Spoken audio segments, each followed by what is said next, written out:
A Renault colocou no mercado, enfim, o que ela chama de o SUV dos compactos e a gente chama de subcompacto, o Kwid. Lista de itens de série bastante recheada, preço competitivo e desempenho parelho ao da concorrência. Será que ele vale quanto custa? A gente vai contar para você agora.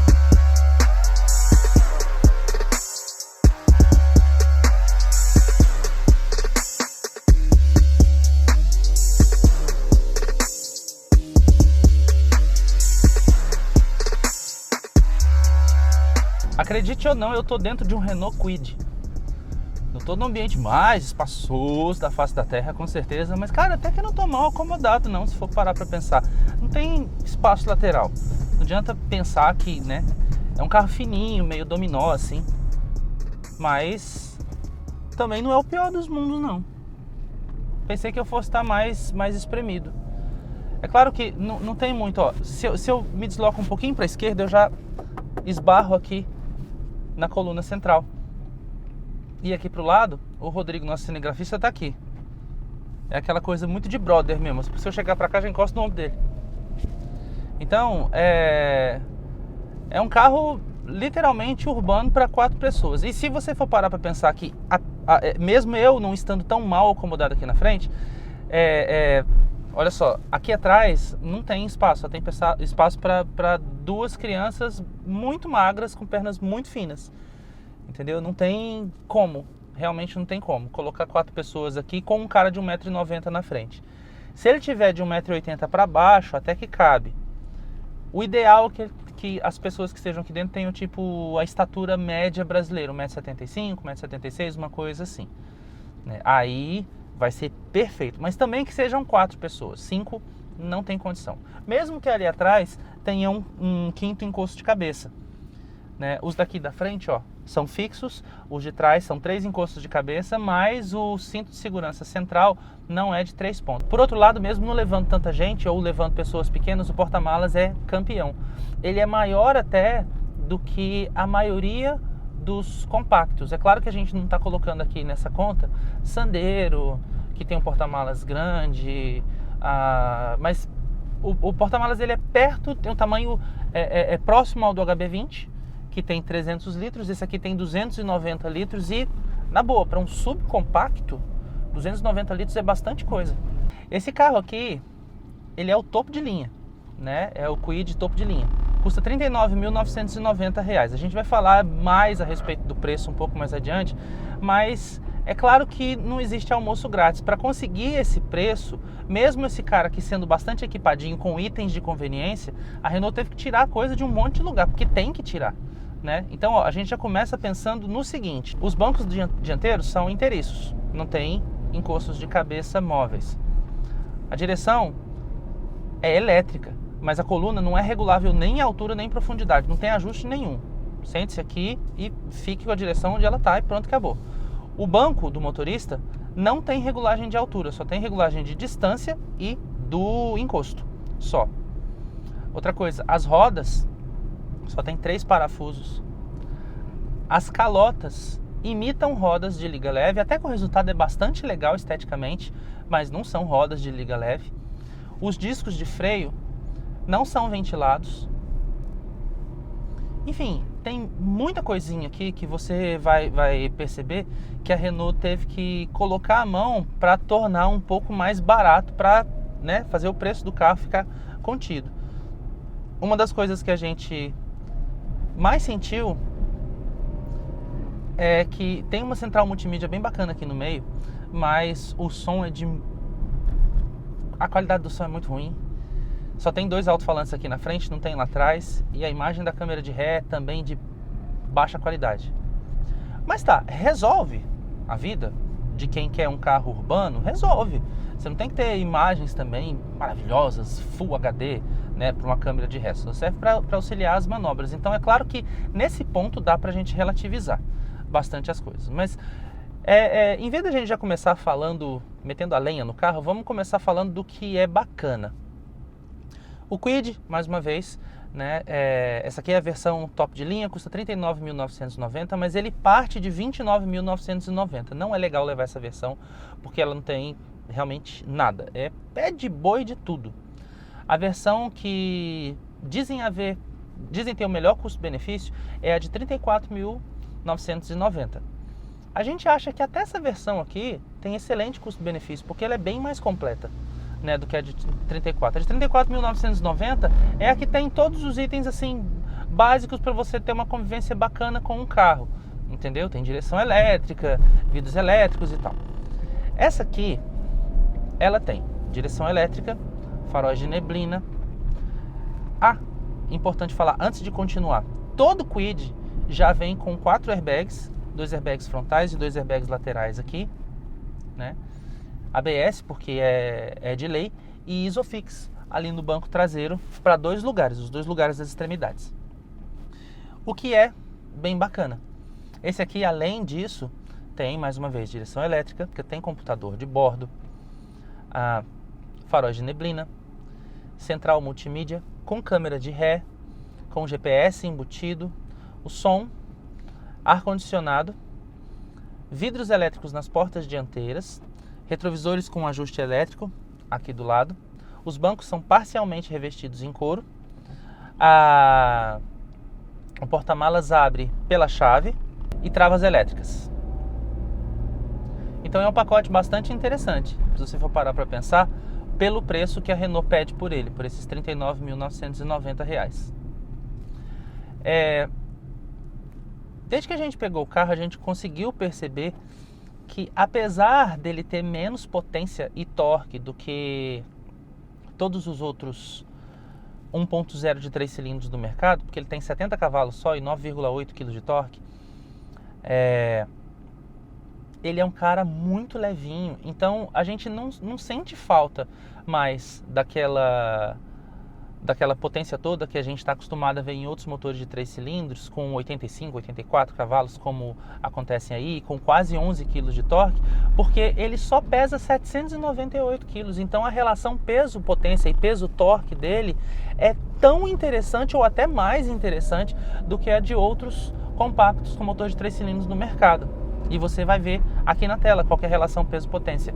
A gente está com o ar-condicionado ligado em terceira marcha numa subida pequena e a gente não consegue sentir realmente falta de torque nem nada. É claro que outra coisa que a Renault fez para poder conter um pouco o preço é colocar comandos simples de abertura de válvulas. Então ele é um motor 1.0, 12 válvulas, mas que tem comando simples de abertura de válvulas. Então parece que vai faltar força em baixa rotação, mas não falta.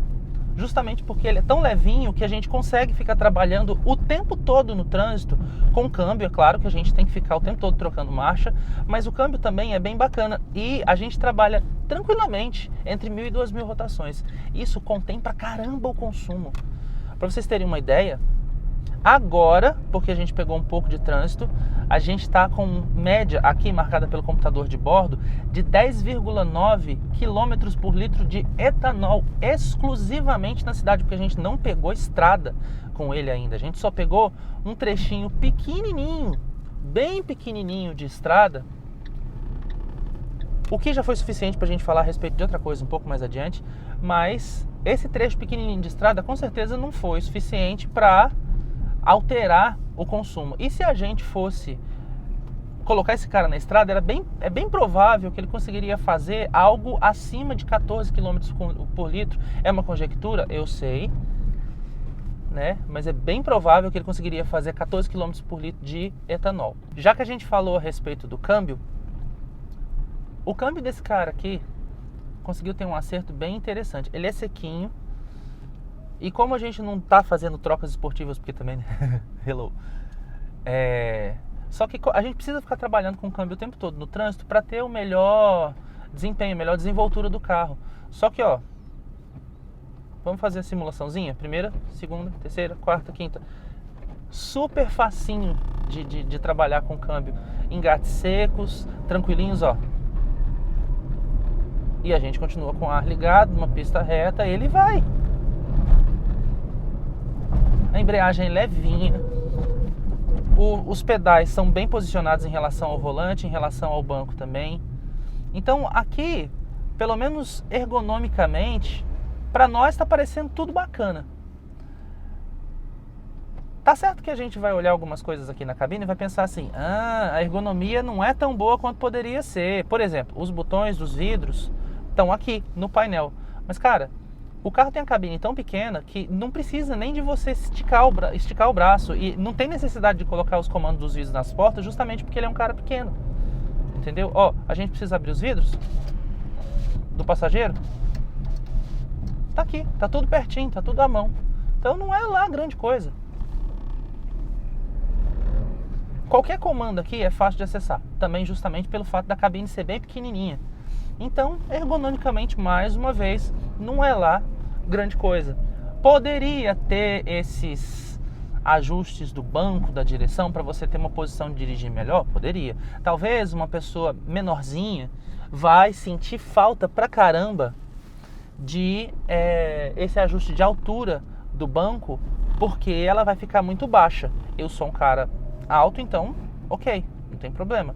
Falando mais uma vez nisso, tem muita gente que fica pensando assim, o Kwid, ok, ele é um cara que tem 4 airbags, e tem Isofix, e tem isso, e tem aquilo, não sei o que lá, mas e aí? E a questão da segurança mesmo? Será que ele é um cara seguro? Será que num teste de colisão, como é que ele se comportaria? A gente não sabe, porque ele não foi submetido ainda àquele teste do Latin NCAP, para saber qual que é a pontuação que ele receberia numa colisão, frontal, lateral, essas coisas todas.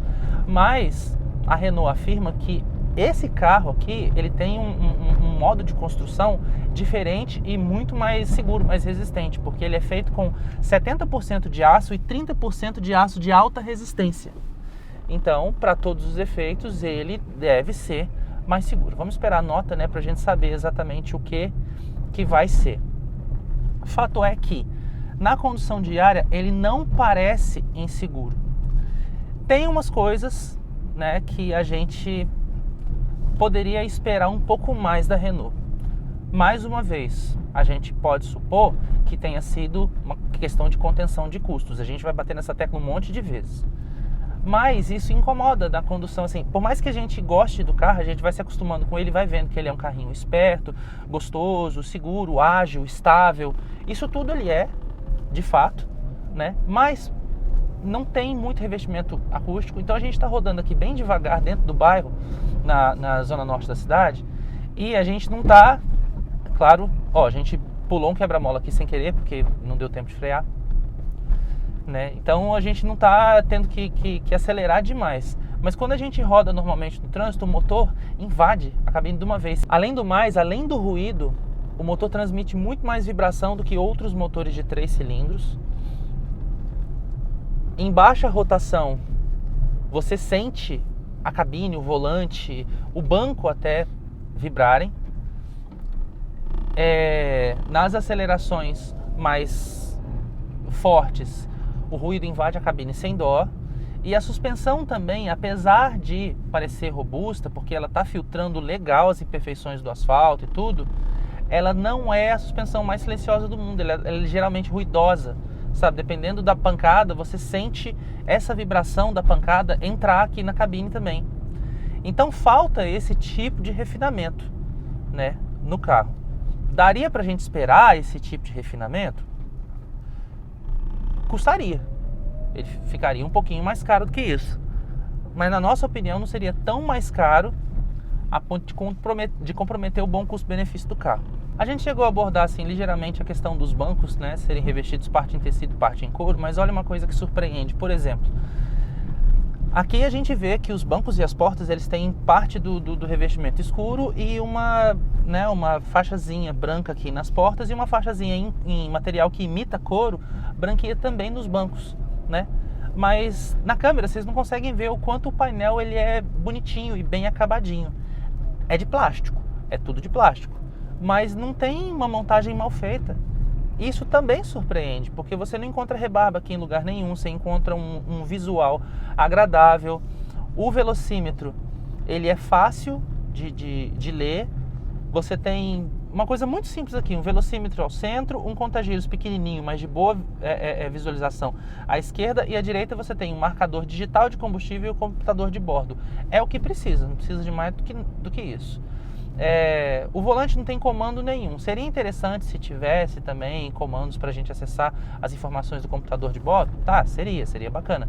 Mas a gente tem que esticar a mão, e não muito, porque o carro é pequeno, para poder acessar as informações do computador de bordo. Mais uma vez, tá tudo perto, não porque seja ergonomicamente ideal, mas porque a cabine é pequenininha. A gente já falou sobre a questão da potência, relação de peso-potência, peso-torque, estabilidade, conforto, ruído, equipamentos, ergonomia, tamanho.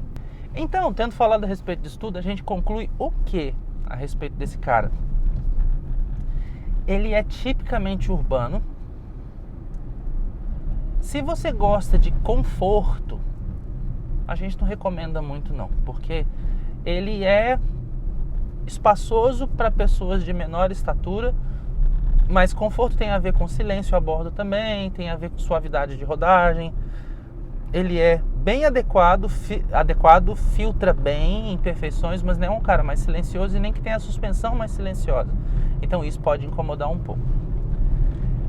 Se você é o cara que procura equipamentos, itens de conveniência, poxa, o custo-benefício desse cara aqui é muito bom.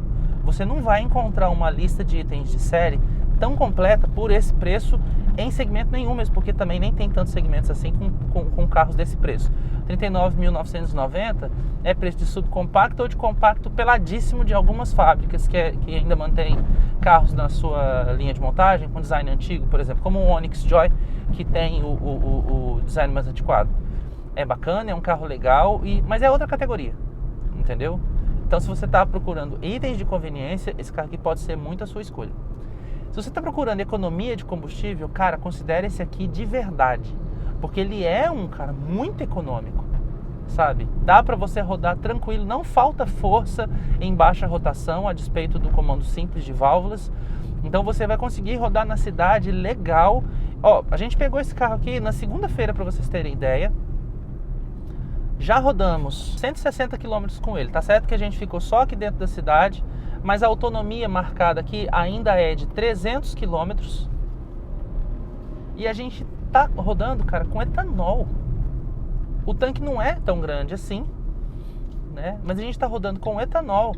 E ele tá fazendo uma média perto de 11 km por litro de etanol. Então, considera, se você preferir rodar com gasolina, você vai ter um consumo melhor ainda. Veredicto: compensa levar o Kwid? Na nossa opinião, compensa. A Renault conseguiu pegar um carro que tinha tudo para ser visto como um novo chinês do mercado, porque ele é indiano e lá ele é fabricado para ser literalmente de baixíssimo custo, né? Muita gente compararia esse carro aqui provavelmente com alguns chineses, e a gente faz aqui até um adendo: nem todos os chineses, porque existem marcas chinesas aqui no Brasil que estão superando e muito várias marcas brasileiras, tanto em termos de acabamento quanto de itens de série, segurança, economia, entendeu? Então a gente não vai colocar todos os chineses no mesmo balaio, mas alguns chineses ainda deixam a desejar. Só que a Renault conseguiu entregar um carro que, mesmo tendo muita coisa para conter o consumo, faltando muita coisa aqui, ou tendo algumas características que fazem a gente perceber que foi literalmente uma estratégia para cortar custos e mesmo assim oferecer um carro que seja adequado o suficiente, ele não deixa de atender bem a quem procura um subcompacto, entendeu? Oferece uma boa relação de custo-benefício, na nossa opinião, a melhor do segmento. Um desempenho muito adequado para o tamanho do motor, para a potência e para o torque, economia de combustível, uma boa lista de itens de série, de conforto, de conveniência e até de segurança, um porta-malas bacana, e ainda que ele deixe a desejar um pouco do espaço, eu não posso me colocar como o padrão para avaliar espaço, porque eu sou gigante e a maioria das pessoas que compram esse tipo de carro subcompacto não é gigante.